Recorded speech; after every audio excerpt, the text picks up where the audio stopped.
достар, осы бір жоба сіздер осыны шығара алмай отырсаңыздар, менде бар жауаптары. Қазір осы неден кейін осы барлығының жауаптарын көрсететін боламын. Достар, мені күткен шаштар, қалайсыздар? Мен сіздерге тез шығаруға көмектесем, бәрін үлгеруге барынша.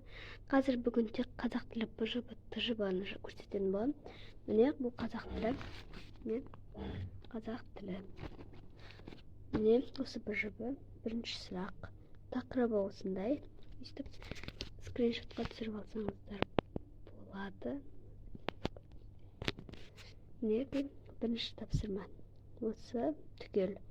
Мен сұрағын жазбадым. 3, 2, 3, 4, потом 5, 6. Сосын бірдің әсі кетеді. Міне екінші тапсырма. Екінші тапсырманың жалғасы мына бетте. Осылар болды. Ал ТЖБ. Міне ТЖБ бірінші тапсырманың біріншісі осы. Ал екіншісі тек осылар. Осы және осы идеясы. Ал екінші тапсырма. Біріншісі осы, екіншісі осы, банағы сияқты. Бұның идеясы да бар. Мынаны жазбақ қойыңыздар. Осы. Үшінші тапсырма 1-4. Үшінші тапсырма біріншісі, үшіншісі жер синонимі. Скриншотқа түсірсеңіздер болады. Төртіншісі. Негізгі ақпараттар осы үшеу. Ал қосымша ақпараттар міне осы үшеу. Ал үшінші тапсырманың бесіншісі осы. Осыны жазсаңыздар болады. Өзің жазасың, негізі бұл эссені, бірақ та мен жаздым сіздерге арнайы. Ал міне соңғы тапсырма осы. Вен-диаграмма или кесте сызу керек.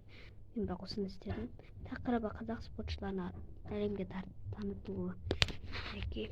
Скриншотқа түсірсеңіздер болады. Дайын. ұнаса лайк басып подписаться етіңіздер.